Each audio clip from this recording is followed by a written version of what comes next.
here in totally vacation time. Hello! Hello. Here from Engine Room Sailing NB. Hello, welcome back to Sailing NB. This week is a tough one. Timo spends his birthday grinding out the old engine bed, covered in dust and sweat.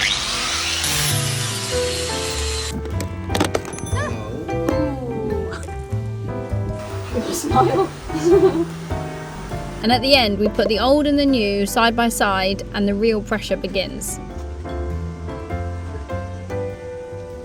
Okay, here from Engine Room Sailing NB. Like you see, there is no more engine, and this is the opportunity to make in order all cable, add and sovrappose in many years. I really try in Fiji to clear and learn everything there is, but I never have the opportunity to really do one night job. We buy at the moment 100 of these small bridge support for a water pipe, but I think it's very nice and clean for do in order all circuit of the power. Nice. Quindi we start to separate positive from negative from the battery, and before we have a bunch of cable they pass here in front.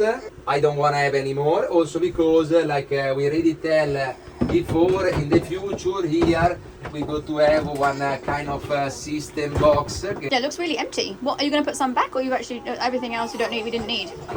No, everything there is not that we don't need. It's only because we make it not. But I still have to redispose all big cable of the battery here, because it's something really not nice when positive and negative they are bridge sovrappose. Because if the heater in normal use, maybe if there is too much heat, the rubber can melting, they can touch, it can be one very high risk for the boat. That is the reason, for example, here this is negative, this is positive, this is the negative, this is the line of positive, and I still not finished. So I just want to show you the engine room and how it's looking before we install the new engine. So Timo's taken everything out. He's cleaned up so much of the cables. He's taken out the exhaust, all the fuel filters, the water lock, the exhaust pipe. So this is the most empty it's ever going to be. I'll try and find some footage of how it looked before. The cables were like spaghetti junction.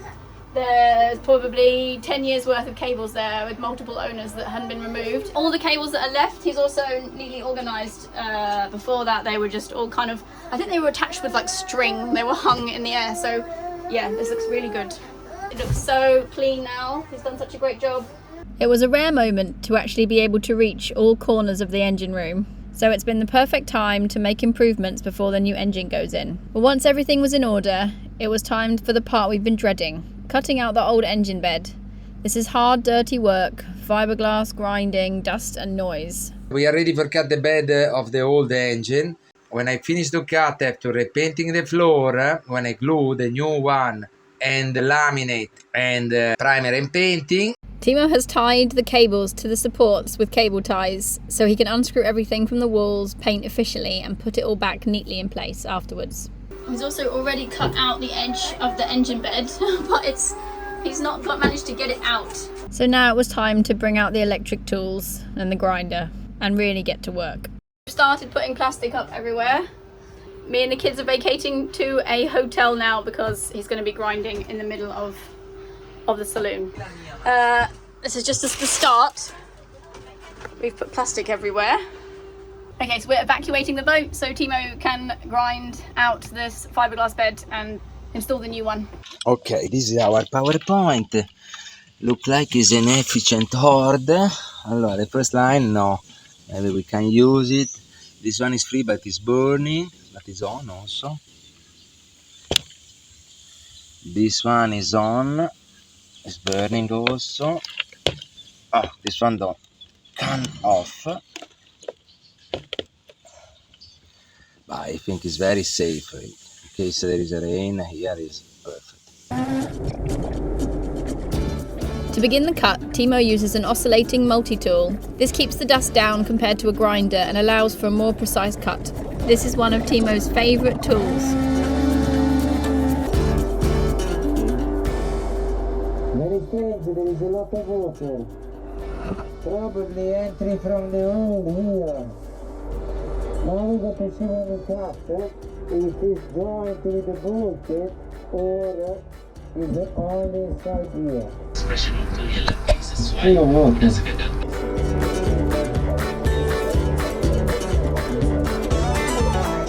When the cut finally separated the old engine bed from the floor, Timo discovered it was full of water, most likely from the bolts that attach the sail drive seal to the boat. Luckily, it's no real issue. The water was just trapped inside this isolated structure and hasn't touched the foam core of the hull.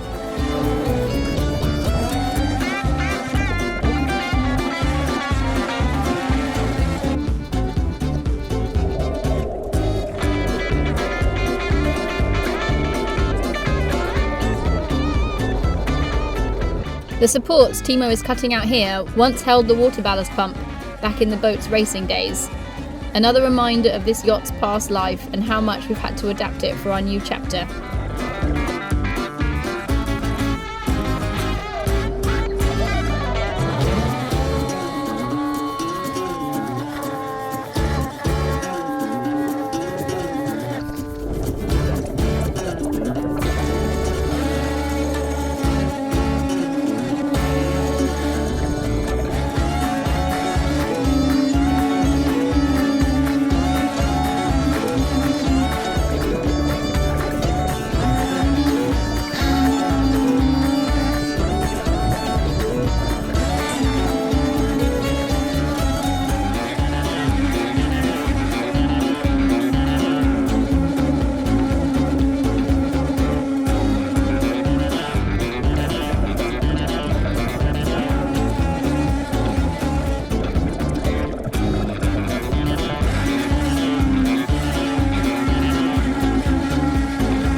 Okay, I have a lot of gap here. I'm gonna to, you see?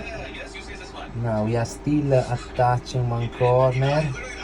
Now we try to force and disconnect all. It's already cut everywhere. I managed to remove the full lamination in one side. And here, not only a cut, but it's also totally disconnect. And that's the quality of the lamination they do it. They come out just with a scraper and screwdriver. Also the opposite side, remove the lamination. And like you see, here there is no more junction between the hole, but still there is some glue below. But I already cut, and also this one. Go down. It's not completely free, but we try.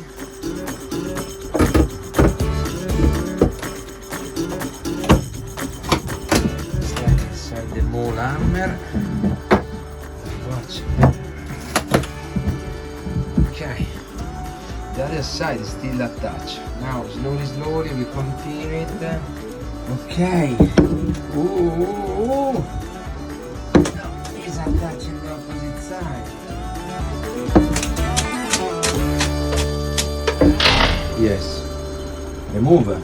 Quite clear and net. Now we'll remove in only one piece. It's done. I'm very happy.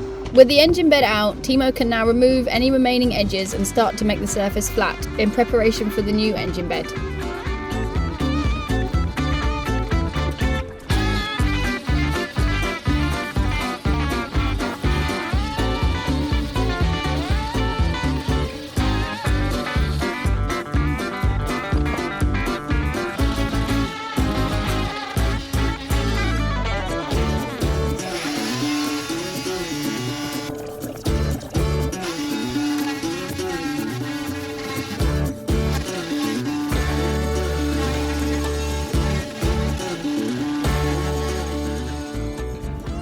As you can see here, to reduce the risk of spreading dust, Timo often sprays the area he's cutting with soapy water.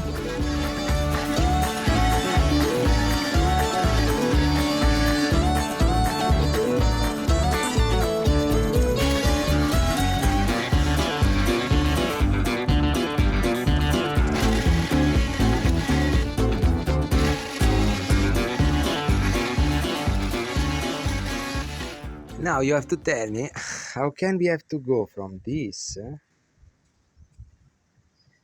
to this? because this is what have to be laminate on the boat. But the next part is even more important. With the old structure removed, Timo has only one chance to shape the new base correctly. The alignment has to be exact because once it's laminated into place, that's it. Get it wrong and the whole installation could be compromised. So this stage isn't just physical labour, it's also critical planning and precision. Okay, comparison between the two bed, mountain bed. I align, I start to see the front parts, the one go in the saloon, there is no problem. It's really aligned. It's really aligned, the front parts. The back parts is quite problematic because we have one bulkhead built from one pipe in fiberglass, and I really don't want to cut this wall, because when you cut one wall of one structure like this, you make inflexible the bed. But yes, when it's a relaminate to the boat, coming only one strong parts.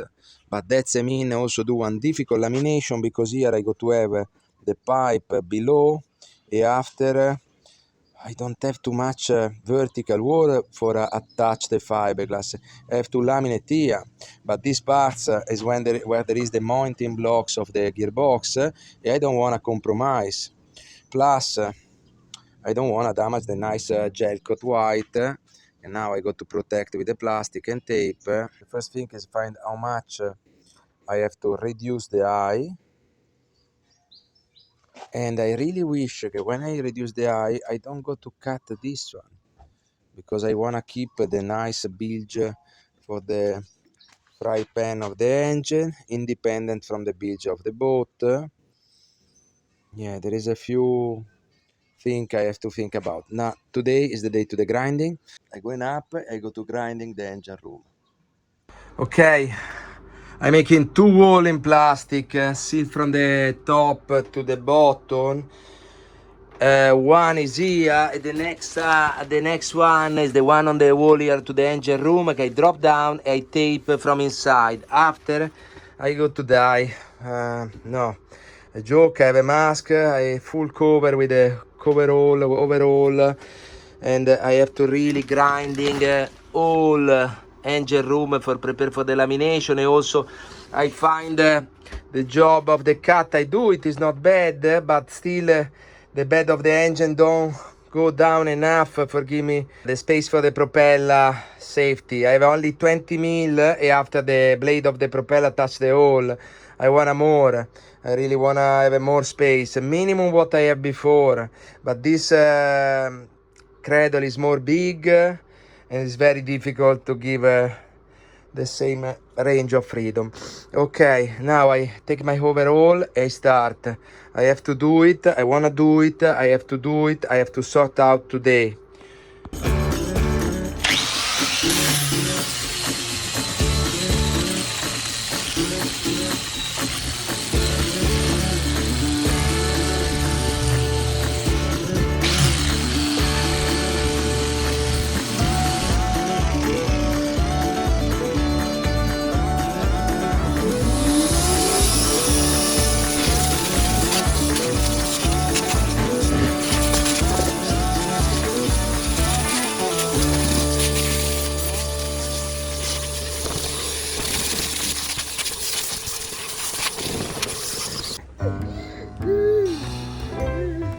Meanwhile, back at the hotel, we prepare for the captain's birthday celebration later that day.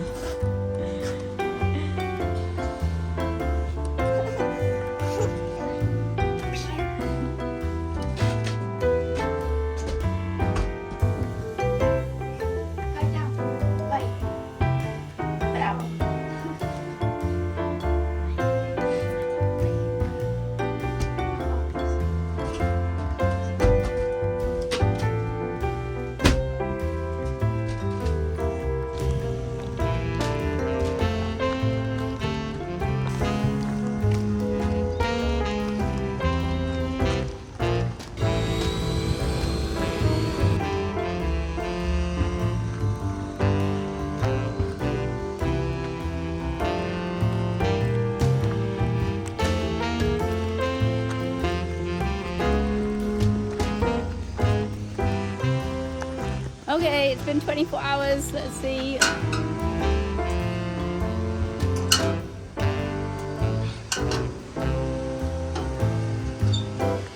Hello. Oh, there. There he is.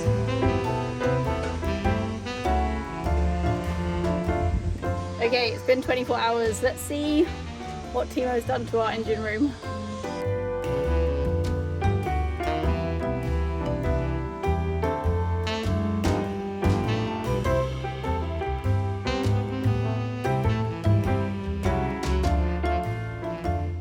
Here in total vacation time, I finished one big day of grinding and preparation. I want to show you the new bed of the engine and the old one. I put like this for compare the different insides. This one have to fit where before there is this one. I try to align more I can the two hole to the cell drive.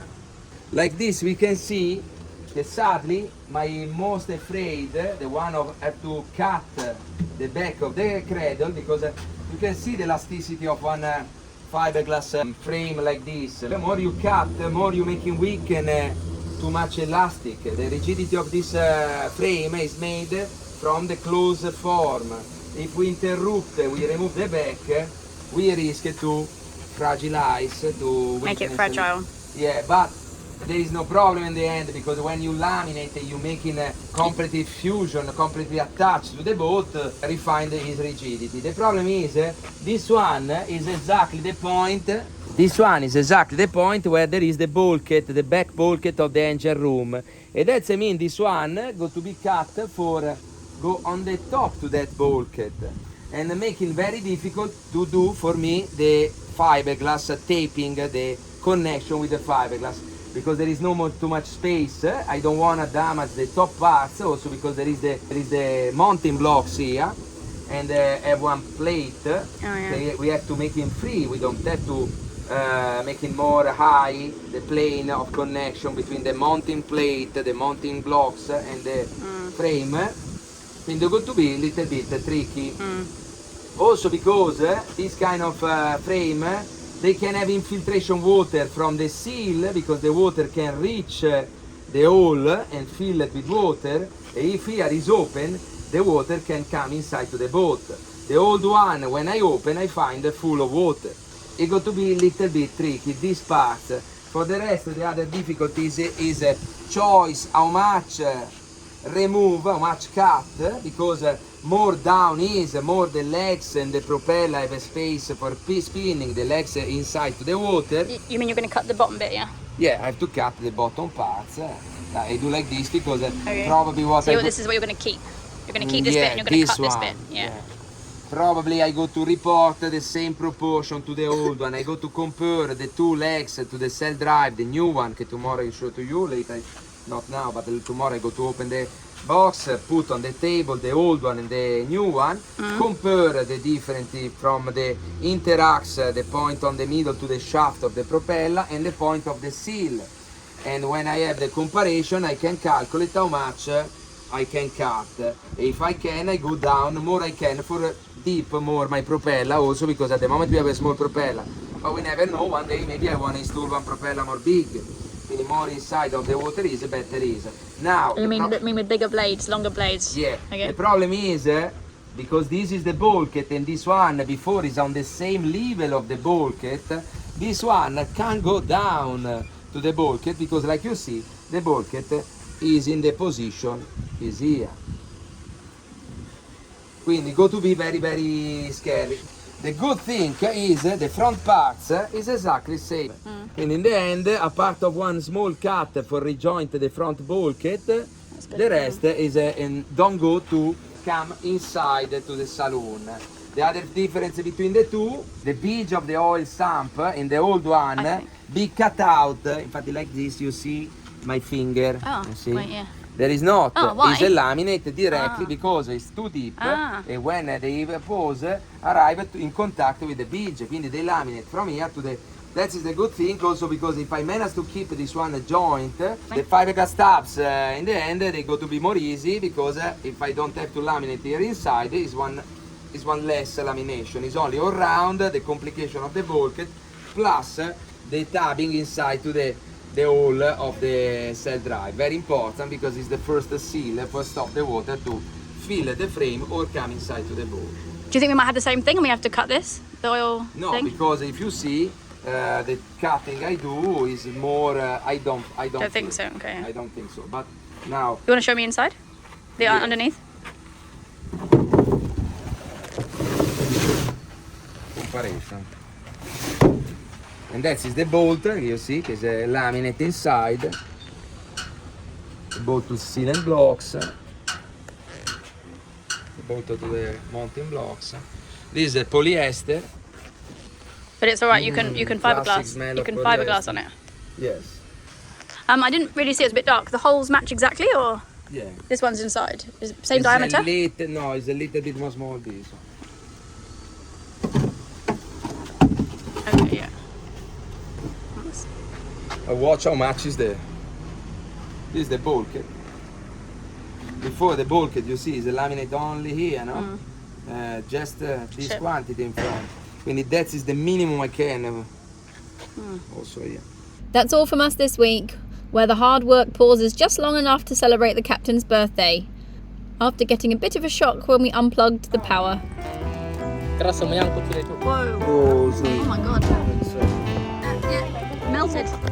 Stay tuned for next week when the real challenge begins. If you enjoyed this video, we'd really appreciate it if you could click the subscribe button, like, comment, share it with your friends, and don't forget to ring the bell so you don't miss out on any future episodes. If you'd like to support us on Patreon or with a one-off donation on our coffee website or via PayPal, I'll put the links in the description. Thank you.